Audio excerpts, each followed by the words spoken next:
നീ തിരിച്ചു പോ. അച്ഛനും മകനും തമ്മിലുള്ള ബന്ധമൊക്കെ വീട്ടില്. പഠിച്ചിട്ടും തൊഴിൽ കിട്ടാത്തവരാ ഞങ്ങള്. മാനേജ്മെന്റ് പറയുന്ന ശമ്പളത്തിന് പണിയെടുക്കാൻ ഞങ്ങൾ തയ്യാറാ. വീട്ടിൽ പോടാ.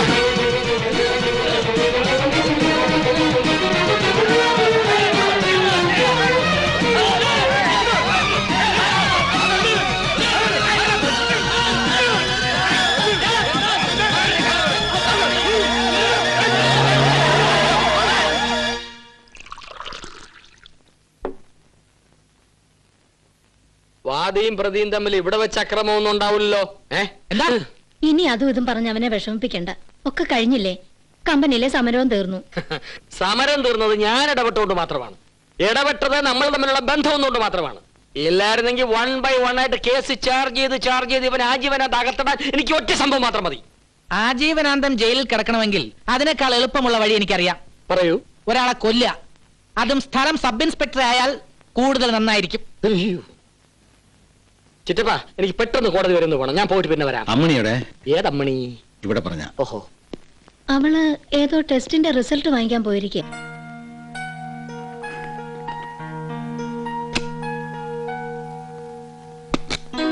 കിടന്നോളൂ. എന്തിന്? നമ്പർ 11 അതെ. ആ, ഇവിടെ കിടന്നോളൂ. അതിന് ഞാൻ റിസൾട്ട്. അതെ, അതിനു മുമ്പ് ഇതിന്റെ പുറത്ത് കയറി കിടക്കണം. ആ മാല അഴിച്ചോളൂ.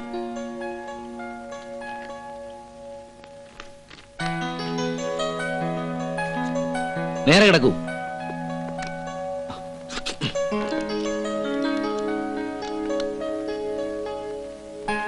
എന്താ പേടിയുണ്ടോ?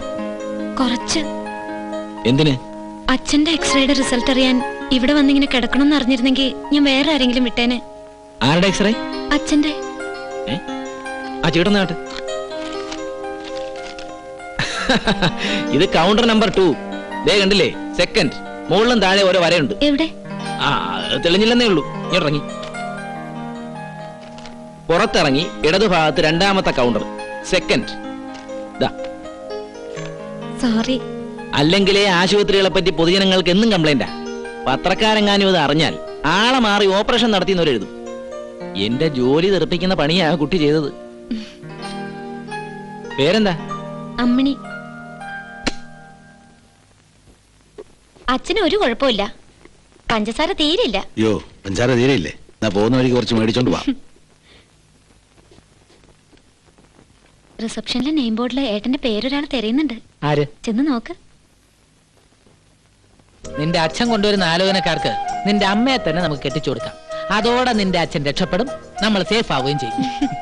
ആശുപത്രിയിലാണെങ്കിലും ഇത് തന്നെയല്ലേ നഷ്ടം? സ്വന്തം സഹോദരന്റെ സ്ഥാനത്ത് നിന്നുകൊണ്ട് പറയാണെന്ന് കരുതിയാൽ മതി. ഇവനെ അത്രയ്ക്കധികം അങ്ങോട്ട് വിശ്വസിക്കണ്ട. എന്റെ അനിയനാണെന്ന് പറഞ്ഞുകൊണ്ട് കാര്യമില്ല. ജന്മന ഒരു ആർത്തിക്കാരനാണ്. സ്വന്തം കാര്യം സിന്ദാബാദ്, അത്രേ ഉള്ളൂ. എന്നാ എന്റെ ഈ സ്വന്തം കാര്യത്തിൽ ഏട്ടൻ ഇടപെടണ്ട. സ്റ്റാമ്പ് വലിപ്പത്തിലുള്ള ഒരു പഴയ ഫോട്ടോയും പേഴ്സിനകത്ത് വെച്ച് നടക്കുന്ന ഉണക്ക പ്രേമമല്ല ഞങ്ങളുടേത്. B practical. സന്ധ്യ, നമുക്ക് സന്ധ്യയ്ക്ക് കാണാം.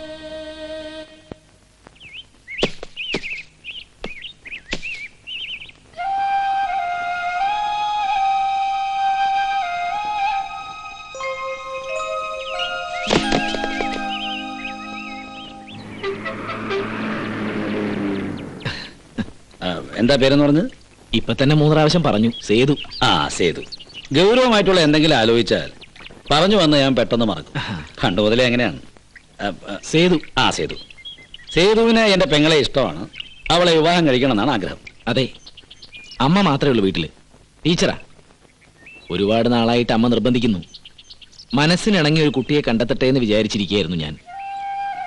അമ്മണിയെ കണ്ടപ്പോ ഞാൻ മനസ്സിൽ ആഗ്രഹിച്ചിരുന്ന പെൺകുട്ടി അവളാണെന്ന് തോന്നി. അതാണ് ചേട്ടനോട് നേരിട്ട് സംസാരിക്കാന്ന് വിചാരിച്ചത്. വിരോധം വല്ലതും ഉണ്ടെങ്കിൽ ഇപ്പൊ തന്നെ അധ്യായം അടയ്ക്കാലോ.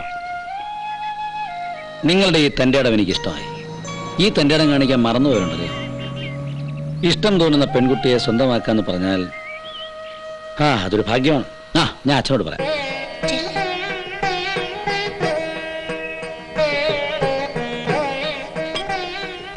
മോളവിടെ നിൽക്കേ.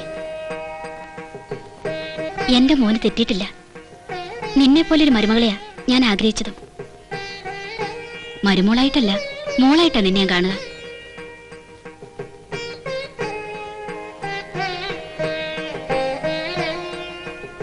എന്റെ കാര്യങ്ങളൊക്കെ അറിയാമല്ലോ. ആ മക്കളൊന്നും ഒരു കര പറ്റിയിട്ടില്ല. പക്ഷെ അവർക്ക് അനിയത്തിയോട് സ്നേഹമുണ്ടല്ലോ, അത് മതി. കഴിയുന്നതും വേഗം അമ്മണിയെ ഞങ്ങൾക്ക് തരണം, ഉറപ്പായിട്ടും തരണം. എന്ന് വെച്ച് ഒരുമാതിരി കുറുപ്പിന്റെ ഉറപ്പ് പോലെ ആവരുത്. ഞാൻ പറഞ്ഞില്ലേ, എന്റെ അച്ഛനും ഒരു കുറുപ്പാ, പക്ഷെ പറഞ്ഞ വാക്ക് പാലിച്ചിട്ടില്ല. എന്താ അത്? അച്ഛൻ അമ്മയ്ക്ക് ഉറപ്പ് കൊടുത്തതല്ലേ ജീവിതകാലം മുഴുവൻ പൊന്നുപോലെ നോയിക്കോളാന്ന്. എന്നിട്ടെന്താ, പറഞ്ഞ വാക്ക് കാറ്റി പറത്തി ഒരു ഹാർട്ട് അറ്റാക്കിന്റെ പേരും പറഞ്ഞ് നെഞ്ചത്ത് കൈയും അമർത്തി പിടിച്ച് മൂപ്പരങ്ങ് പോയി. അമ്മയും ഞാനും തനിച്ചായി. നമുക്കിത് നടത്താം. അടുത്തു വരുന്ന ഏറ്റവും നല്ല മുഹൂർത്തത്തിൽ ഉറപ്പായിട്ട് നടത്താം.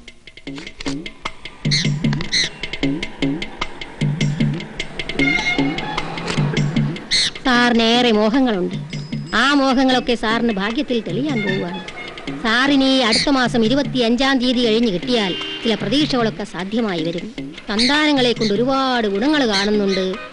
വീട്ടിൽ മംഗളകർമ്മങ്ങൾ നടക്കാനുള്ള യോഗം കണ്ടുവരുന്നു.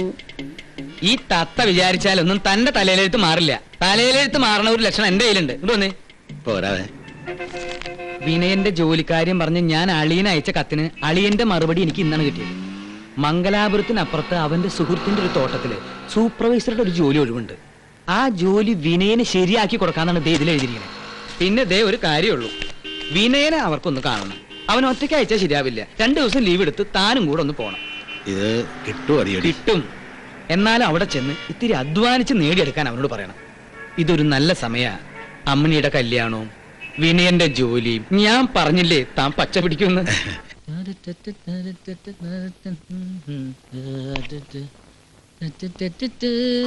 സ്ഥിരമായിട്ടൊരു ജോലി കിട്ടാൻ പോകുന്ന അറിഞ്ഞപ്പോ സായിപ്പിന്റെ ഒരു ഗമ ഉണ്ടില്ലേ.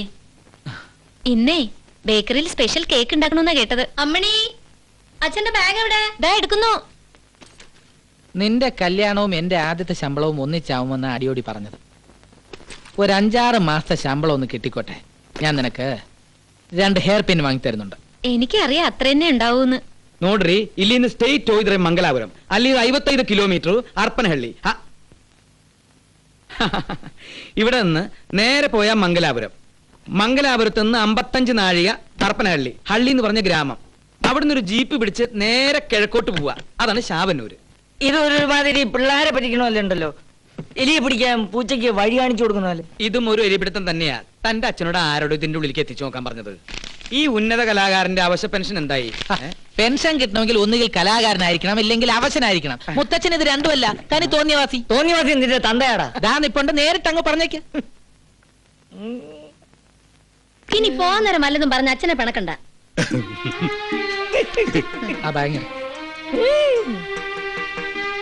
ഇറങ്ങുകയല്ലേ?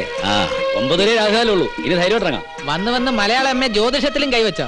പോടാ. അച്ഛാ, ഇന്നലത്തെ കളക്ഷനാ. സൗകര്യം പോലെ അടച്ചാൽ മതി. ഇത് അച്ഛന്റെ കയ്യിലിരിക്കും. വേണ്ട വേണ്ട വേണ്ട, നിനക്ക് പോസ്റ്റ് ഓഫീസ് അടയ്ക്കാനുള്ള കാശല്ലേ. എന്റെ ആവശ്യമുണ്ടാ? ഉണ്ടെന്ന് പറഞ്ഞാൽ അച്ഛന്റെ ഉണ്ടാവില്ലെന്ന് എനിക്കറിയാം. ഇതിരുന്നോട്ടെ. വാങ്ങു കുറുപ്പേ, അവനൊരു ഗുരുത്തം കിട്ടട്ടെ. പിന്നെ അവിടെ ചെന്ന് നിന്റെ ജാടയൊന്നും കാണിച്ചേക്കരുത്. കാലി വീണിട്ടായാലും ശരി, ജോലി നക്കിയെടുത്തോളണം. ആ തോട്ടം ഉടമസ്ഥന്റെ കാല് തന്നെ വാരിയെടുത്ത് ഇവിടെ കൊണ്ടുവന്ന് സമർപ്പിക്കാം. എന്താ പോരെ? മതി. നിന്നെ എനിക്ക് അറിയില്ലടാ കുട്ടി. എന്നാ അങ്ങോട്ട് ഇറങ്ങാം. സ്റ്റേഷൻ വരെ ഞാനും വരാം. പോയിട്ടെ. പിന്നെ അച്ഛനെ പ്രത്യേകം ശ്രദ്ധിച്ചോണം. വെറുതെ കറങ്ങി നടക്കരുത്.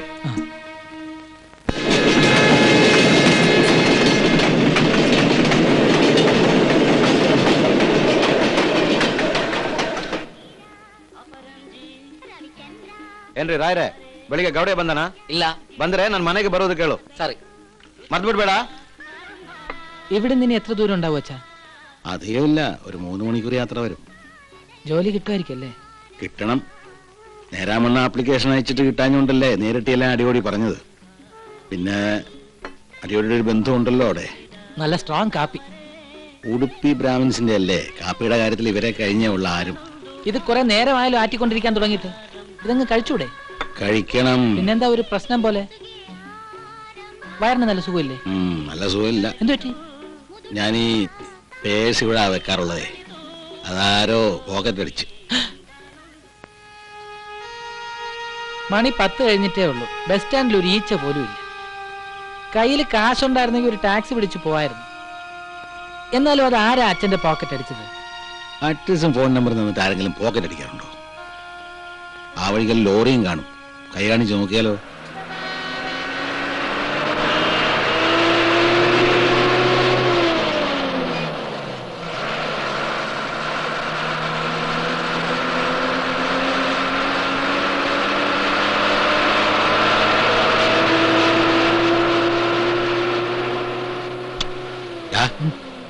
ഉറങ്ങല്ലേടാ, നീ ഉറങ്ങിയ ഞാൻ ഉറങ്ങല്ലേ? നമ്മൾ ഉറങ്ങിയ ഡ്രൈവർ ഉറങ്ങും. അയാളാണ് രണ്ടെണ്ണം വീശിട്ടുണ്ട്, നല്ല മണം. ഓ ചേട്ടാ, നിങ്ങൾ കുടിച്ചിട്ടുണ്ടോ? ಕೊಳ್ಳೇಗಳಿಂದ ನೇರಾಗಿ ಬರ್ತಾ ಇದ್ದೀನಿ, ಯಾಕೆ ಎದುರಿಸ್ತೀರಾ? ആ ഞാൻ പറഞ്ഞില്ലേ കുടിച്ചിട്ടില്ല എന്ന്. എന്തായാലും നീ ഇരുന്ന് ഉറങ്ങണ്ട.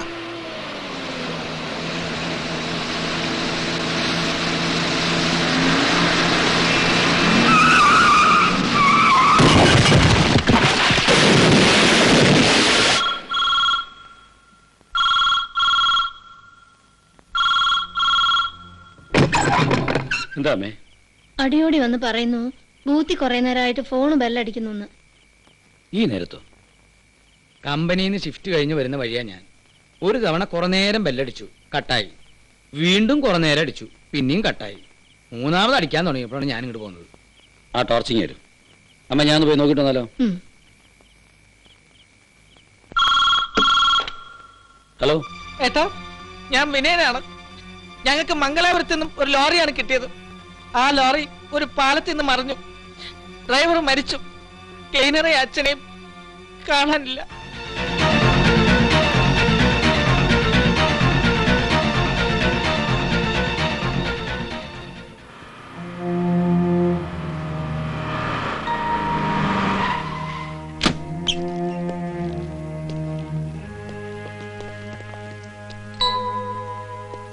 വല്യേട്ടാ, ഒരു പോലീസ് ജീപ്പ് വന്നിരിക്കുന്നു.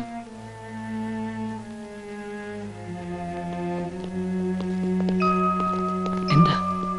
അറിയില്ല.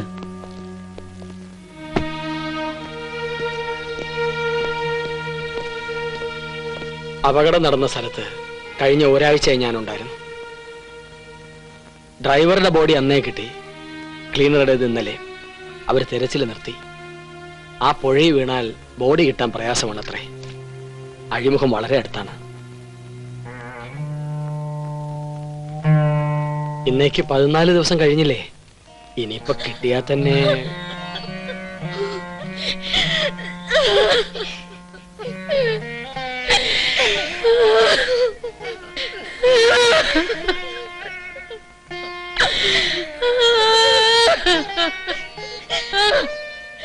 ഇതൊക്കെ തെരച്ചിലുകാർക്ക് പുഴയിൽ നിന്നും കിട്ടിയതാണ്. അച്ഛൻ്റെതാണെങ്കിൽ ഇതിലൊന്ന് ഒപ്പിട്ട് തരണം.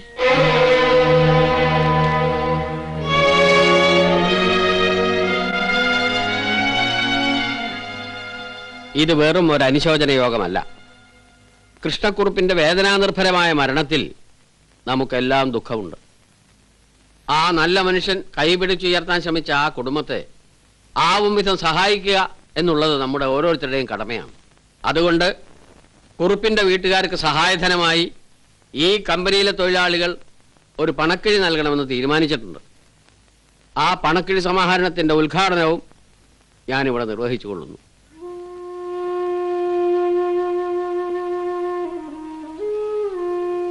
ഒക്കെ ഒരു യോഗ എന്നങ്ങോട്ട് വിചാരിക്കുക. എല്ലാം നന്നായി വരുന്ന സമയത്ത് ഇങ്ങനെ ഒരു അന്ത്യം അച്ഛനുണ്ടാവുന്ന ആരറിഞ്ഞു? അമ്മ എങ്ങനെയുണ്ട്? ഒരു മിണ്ടാട്ടമില്ല, കരയില്ല, ചിരിക്കില്ല. അങ്ങനെ പറയരുത്. അതിനല്ല കുറുപ്പിന്റെ മൂത്ത മകനായി സുധാകരൻ ജനിച്ചത്. അമ്മയെ തിരിച്ചെടുക്കണം. പഴയ ഉല്ലാസം അമ്മയിൽ വീണ്ടെടുക്കണം. സത്യം പറഞ്ഞാൽ ചവിട്ടി നിന്ന മണ്ണ് വാർന്നു പോയവരാണ് എൻ്റെ അവസ്ഥ. വീട്ടിലെ സംഗതികൾ ആകെ കുഴഞ്ഞു മറിഞ്ഞു കിടക്കുക. അച്ഛൻ്റെ ഒറ്റ വരുമാനം കൊണ്ടായിരുന്നു ഞങ്ങൾ ഇത്രയും പേർ ഇത്രയും കാലം. അച്ഛന്റെ സ്ഥാനത്ത് നിന്നുകൊണ്ട് ഇനി സുധാകരൻ വേണം വീട്ടിലെ കാര്യങ്ങൾ നോക്കാൻ. അമ്മിനിയുടെ കല്യാണം നടത്തണം, അമ്മയുടെ വേദന മാറ്റണം. ഉത്തരവാദിത്തങ്ങള് ഒരുപാടുണ്ട്. ഒരു കാര്യം പറയാൻ പറ്റൂ, ഇനി വൈകിക്കണ്ട. അച്ഛന് വേണ്ട കർമ്മങ്ങൾ ചെയ്യണം. ശാന്തി കിട്ടട്ടോ. അച്ഛന് മാത്രമല്ല, എല്ലാവർക്കും ശാന്തി കിട്ടട്ടെ.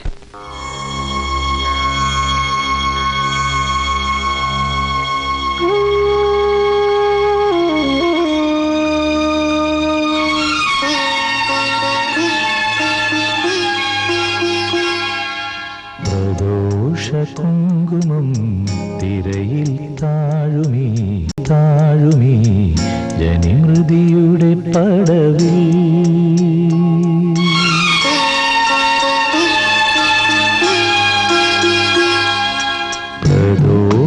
കുങ്കുമം തിരയിൽ താഴുമീ ജനിമൃതിയുടെ പടവിൽ.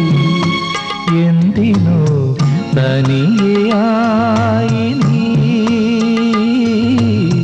തളർന്നു പോയി നീ.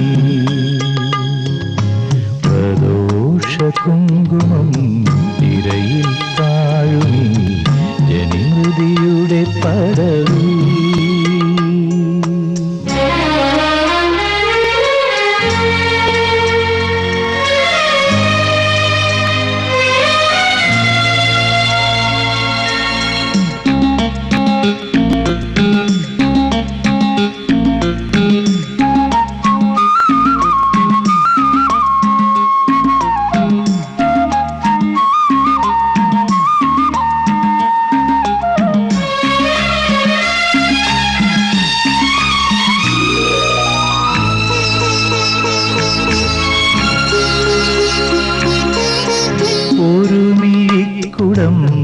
നിറയെ നോവുകൾ, ഒരു മിഴിത്തടം നിറയെ നേരുകൾ.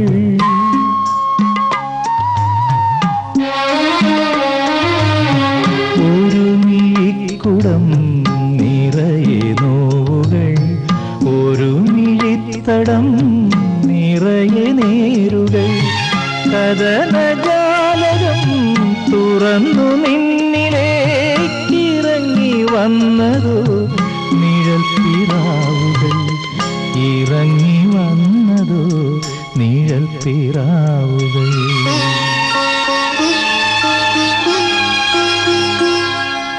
പ്രദോഷ കുങ്കുമം തിരയിൽ താഴുമീ ജനിമൃതിയുടെ പടവിൽ.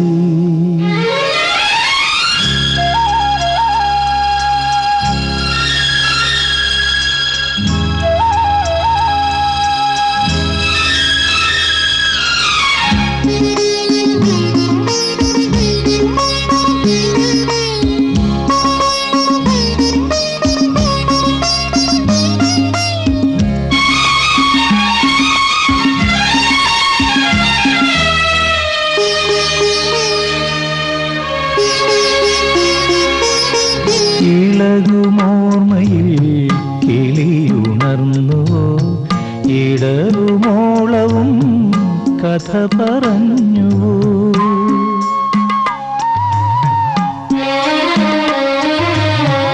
ഇളകുമോർമ്മയിൽ കിളിയുണർന്നുവോ, ഇടറുമോളവും കഥ പറഞ്ഞുവോ. കനലിനുള്ളിലും കുളിരു തന്നൊരാ കണിക്കിനാവുകൾ വിതുമ്പി വന്നു, കണിക്കിനാവുകൾ വിതുമ്പി വന്നു.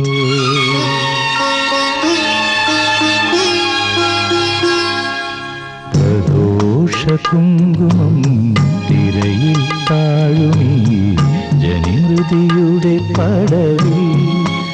എന്തിനോ തനിയായി നീ തളർന്നു പോയി നീ. പ്രദോഷ കുങ്കുമം തിരയിൽ താഴുമീ ജനിമൃതിയുടെ പടവിൽ.